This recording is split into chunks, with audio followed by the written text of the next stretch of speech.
Welcome to this week's edition of Good Books Radio. I'm your host, Dr. W.F. Strong. I want to thank our underwriter, audiobooks.com. And I want to tell you before we get started that you can always listen to this interview on our Facebook page, Good Books Radio, or you can also listen to it on our YouTube channel, Good Books Radio. Our book today is Vitamania, Our Obsessive Quest for Nutritional Perfection. And our guest is Catherine Price, who is, of course, the author of this book. It's a wonderful book. It's very, very readable for a book on science, a real page-turner, which is somewhat unusual. That's why it's number one on Amazon in health and diet books. So I suggest that you pick up the book, but I think that if you'll stay tuned, you'll really want it all the more because Catherine is quite fascinating. She's on the phone, so let's go talk to her now. First question. If I wanted to start a vitamin company, and if I wanted to go out next week and create Strong's super duper vitamin C tablets, is there much in my way of doing that? Well, if you're talking just about vitamin C, no, probably not. I mean, you'd have to figure out where to source your vitamin C from, but you would not have to submit anything official in terms of proving that your vitamin C tablets were safe or that they were effective before you sold them. So I could just go out and create vitamin C tablets made of vitamin E and sell them, and no one would be able to know except for a chemist who bought it and would know. Well, yeah, I mean, technically you're supposed to be following good manufacturing practices, which are rules set by the FDA to make sure that you're not going to do something like that and that what you say on your bottle of vitamin C actually is. But I bet you could get away with it for a while if you really wanted to. And then I wouldn't really recommend that. Yeah, it's probably more expensive to do what I just said than just to use vitamin C. Yeah, exactly. Yeah. Well, what I'm getting at is what you talk about in the book is there's very little regulation in this market, right? Yeah, it's very interesting. So first of all, just to clarify, when we use the word vitamin, we often are actually referring to a much larger category of dietary supplements. So there's only 13 human vitamins, and those are A, C, E, D, K, and the 8 B vitamins, which also go by other names like riboflavin and thiamine. And then you have the much, much, much larger category of dietary supplements, which is about 65 to 85,000 products. And to get to your question, these vitamins and these dietary supplements are regulated exactly the same way in the eyes of the government. And the most important thing for consumers to be aware of that many of us are not is that unlike pharmaceutical drugs, unlike over-the-counter drugs, unlike even products like antiperspirant deodorant or toothpaste that have some sort of purpose in the body, they're doing something to us. Dietary supplements do not have to be approved before they go on sale, and they don't have to be tested for safety or for efficacy. Ever? No, not unless actually, I mean, the FDA can challenge the makers of the supplements if they think there's something wrong, but the burden is actually on the FDA at that point to prove there's a problem, not on the supplement maker. So it's a lot more attractive for a entrepreneur to make vitamins than it is to try to create a new drug.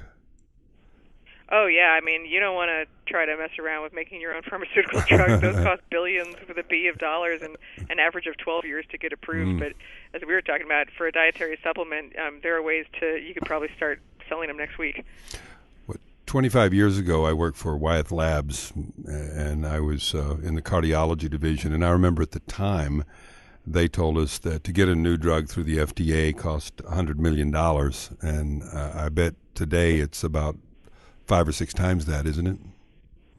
Yeah, it's an enormous amount of money, and it's even more if you take into account all the drugs that fail. Because about 19 out of 20 drugs don't actually make it to market, but you still have to pay the research and development costs to try. Wow. Well, it's a very pricey business all around. Let's talk about scurvy. I've always had a great fascination with scurvy. Not that I care to have it, but I've had a fascination with how long it took them to solve it. It seemed, right. And even people who danced around the edges of the solution seemed to have a hard time believing in their results, and seemed to have a hard time convincing others that this could be a solution. So why did it take so long to come up with the connection between vitamin C and scurvy? Well, first of all, I have to thank you for asking me about scurvy, because just yesterday I was talking to my husband, and I've been talking to people about vitamins a lot this week, and I was saying, no one ever asks me about scurvy. So you're the first person thank to do you. that. It's certainly the first person to say you have a long-standing interest in scurvy. I don't know what that says about you, but I guess it'll work well for your vitamin C business. But so the question you asked is interesting about why it took so long to connect scurvy and vitamin C, and I'd actually flip that around and say the question is, why did it take so long to connect vitamin C with scurvy? Did I do that right? Basically, yes. The point being that when scurvy was a real problem, which was particularly a problem in the age of exploration, where you had these sailors going on these voyages around the world for months at a time, nobody knew about vitamins, and nobody knew about the idea of a nutritional deficiency disease. Our understanding of what caused disease was very primitive. I mean, at that point, you didn't even know about germs. Yes. So there was just a lot of mystery around the cause of these ailments. Because you were a bad person. Right. That's why you got this. You're a bad person. Yeah, or your humors are out of balance, or there's a miasma, which is a foul-smelling air that was somehow making you sick. So anyway, you have this period of time where scurvy, which is, as you said, caused by a deficiency in vitamin C, was such a problem that ship owners and governments are actually counting on losing 50% of their sailors on a given long voyage to scurvy. I mean, it was deadly. We now know that's because vitamin C plays an essential role in collagen production, and collagen is a connective tissue. It makes up a lot of the protein in our body. And if you don't have collagen, your body kind of starts to fall apart from within. And that's why you hear stories about sailors whose teeth fell out because of scurvy. But it gets much worse than that, where you start to hemorrhage inside, and you eventually just die. I mean, it really is very deadly. So it's kind of like Ebola, right? I mean, in the description of it. Yeah, I guess in some ways, in the sense that you just, if you don't have collagen, you can't keep your tissues in your vessels and stuff together, so things just kind of fall apart. I mean, obviously for different reasons, but similarly deadly. It's not, you don't want to have scurvy. But luckily, scurvy there is a very easy cure for that we know now. Vitamin C. Yes. At the time, however, nobody knew that, and so the interesting story about C is that people were trying to figure out this problem, and one man in particular, this guy named James Lind, a Scottish physician, he did what's considered by many people to be one of the world's first controlled experiments, meaning that he had a group of people who he didn't treat and then a group of people he did treat, and he compared the two.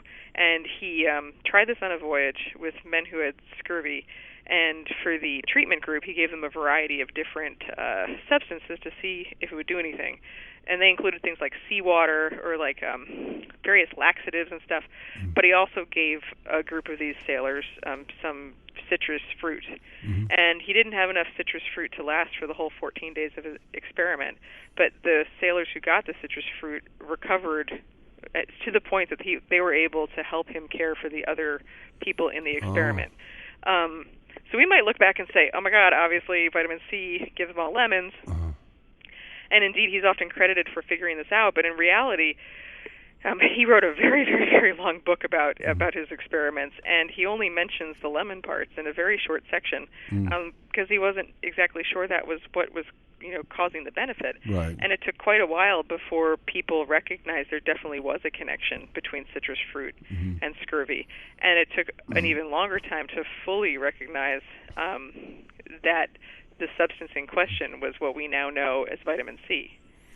I read a book about Magellan and how a lot of his men got scurvy, of course, on this long, long voyage, and he didn't get it. And, of course, this gave him extra credibility in the light of his sailors because they said, well, he doesn't get scurvy or show any symptoms.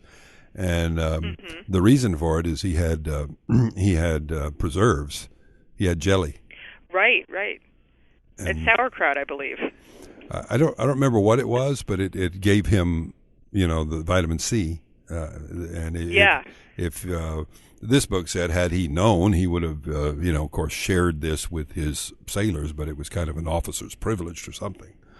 So right, and then you don't recognize it. And then later, I know that I can't remember which sailor it was, but there they did figure out that there was something like sauerkraut seemed to help people, but the sailors actually didn't want to eat it. They didn't believe it would do anything. They didn't like the taste. I can only imagine what that sauerkraut tasted like. But they figured the way to get the sailors to eat it was actually to act like it was just for the officers, and then all of a sudden they all wanted to have sauerkraut. So manipulate them. Well, I also read in a different book, this is where I have this long interest in scurvy because I keep running across it various places.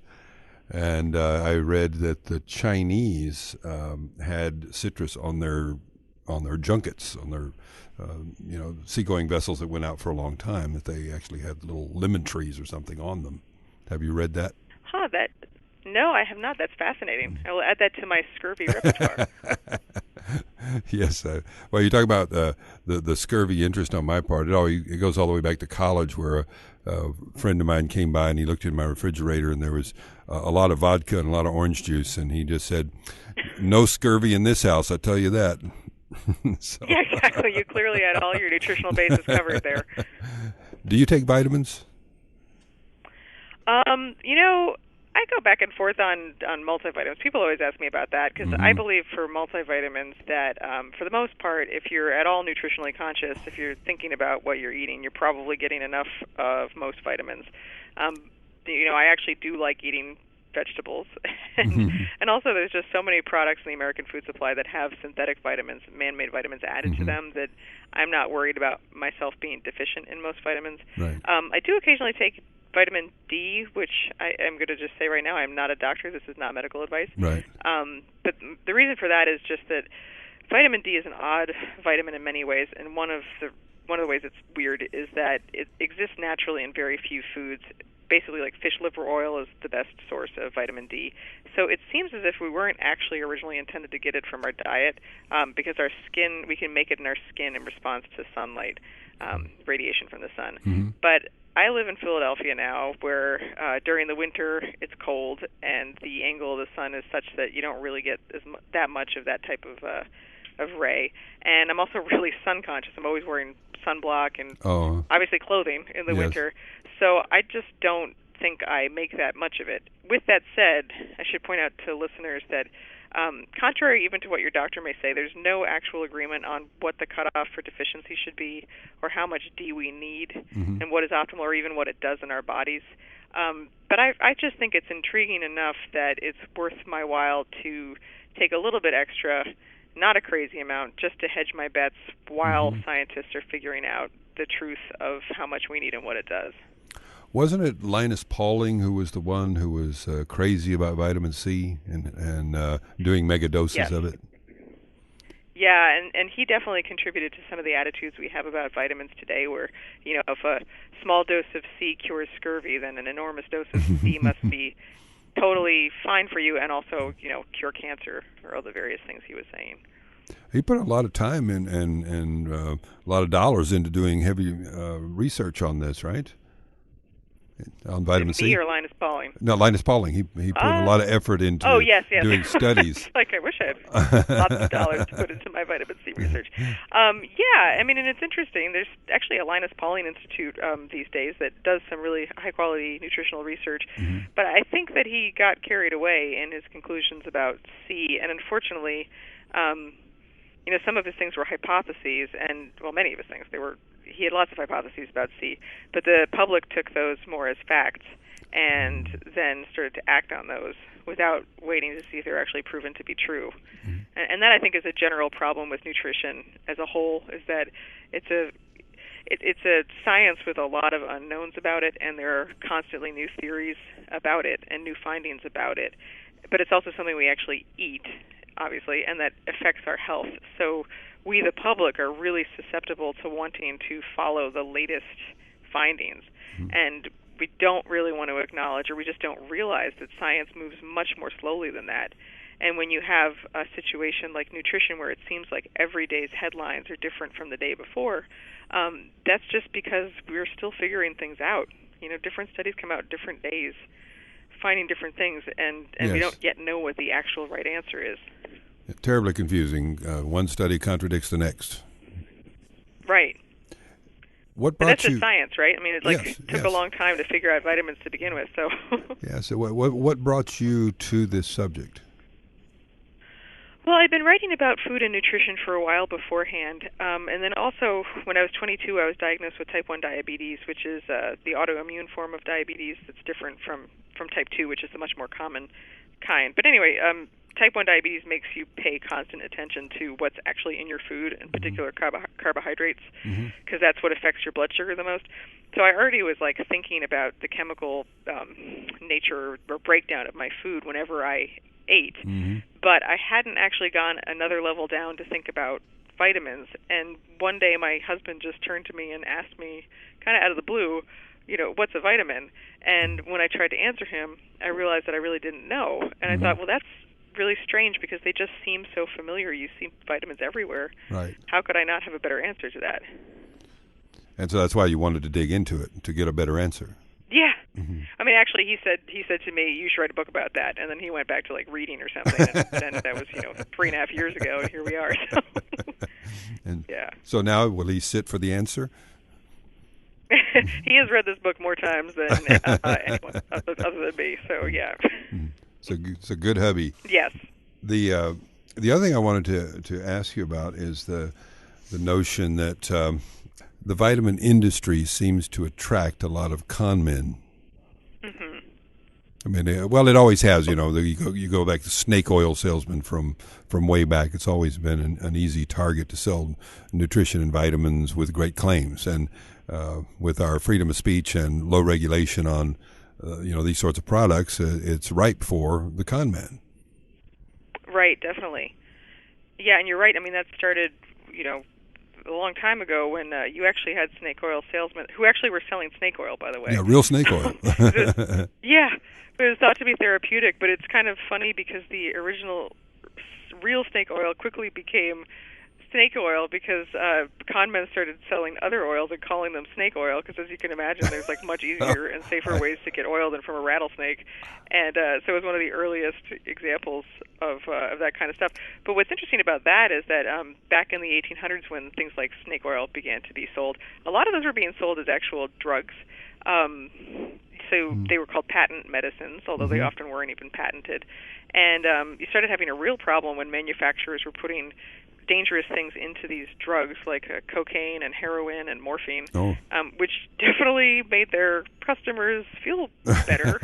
So this works. But we're not actually... Yeah, exactly. They really did.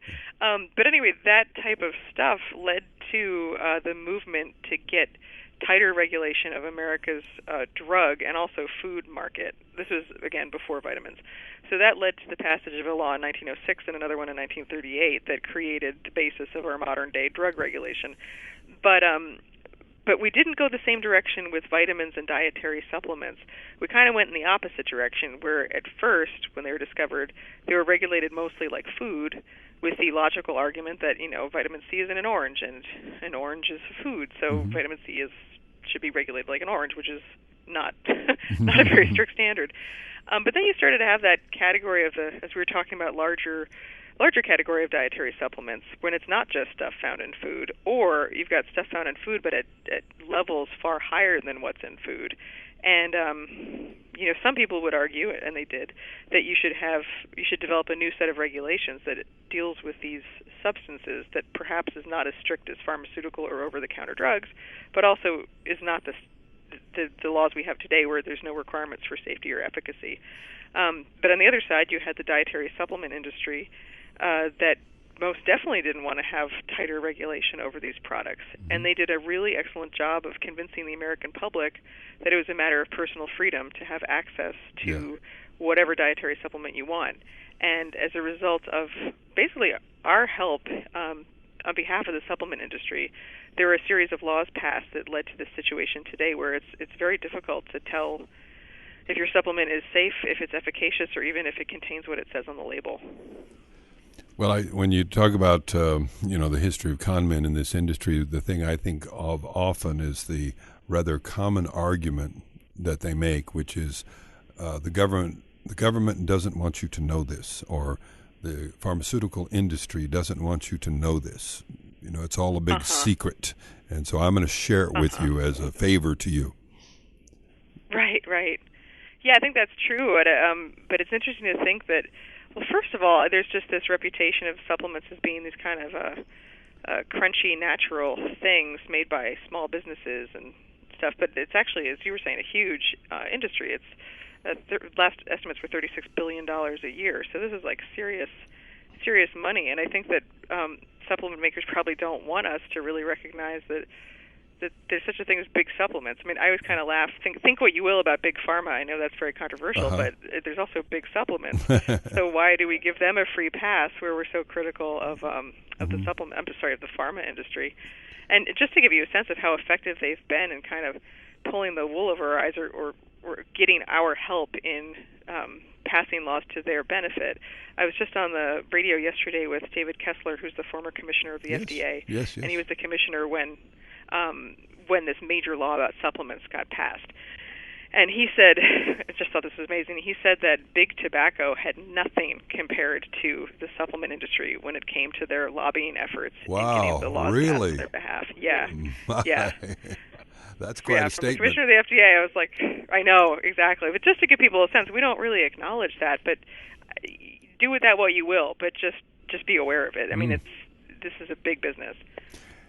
Is there anything to, let's say, some of the older thought about vitamins and supplements and things? Like my grandmother, for instance, took cod liver oil every day. And she did it, well, she lived to 82, so I can't say that, it was a bad idea. I'm just saying she did it for about 30 years. She took one big tablespoon of it every day and swore by it, and anything to that.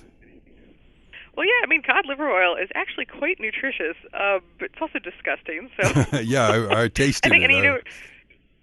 Right, and I think sometimes the more disgusting something is, the more we're convinced it must be good for us. But in that case, it really is, because cod liver oil, like most fish oil, is really high in both vitamin D, which there are very few natural food sources of. Cod liver oil is probably, it's one of the best. And it also has a lot of omega-3 fatty acids of the sort that we're really into today that we take in fish oil pills. So I say, you know what, if you can stomach it, why not? And the other nice thing about cod liver oil is I doubt that most people would be able to overdose on it because it tastes so bad. You're not going to drink the whole bottle. That's true. So, go for it. I never did sneak in there and take a hit of that cod liver oil. Yeah, exactly. You didn't have like the vodka cod liver oil orange juice cocktail. Another question along that line is my mother used to give herself vitamin B12 shots with regularity. She would I'd say every 3 months she'd do a round of every night for a week, giving herself these vitamin B12 shots. I mean, she'd get them from a doctor who would, prescribe them for her, and she said this gave her energy and pep and all that stuff. Yeah, the B12 one is weird. That's a very trendy vitamin these days, and I don't think that that's one that you really should put much faith in. But it's interesting historically because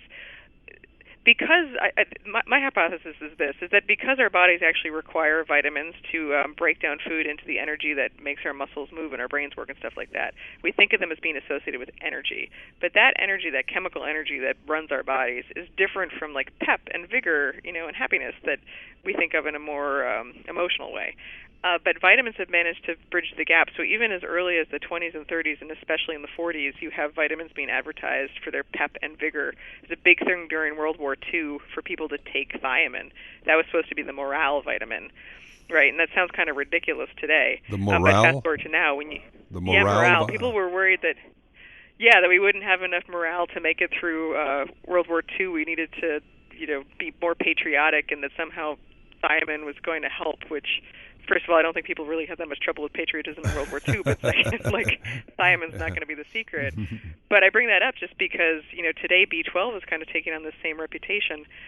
But to give you a sense of how little B12 we actually need. So first of all, it's kind of a crazy vitamin in that it can have really bad consequences if you don't have enough, causing delusion, memory loss, incontinence, permanent nerve damage, life-threatening anemia. And it is harder to absorb as you get older. So if you're over 60 or so, it is something you might want to consider in a supplement. But with that said, the recommended dietary allowance for B12 is 2.4 micrograms a day. And to put that in context, 2.4 micrograms is roughly 1/67th of a single grain of Morton's salt. Whoa. So, wow, that's an excellent example. Yes. Right? It's like that tiny amount of this stuff can basically save you from all these horrible things. But when you take a B12 shot, or for example, I just heard someone yesterday who said he was taking a supplement that contained 5,000 micrograms of B12 every day.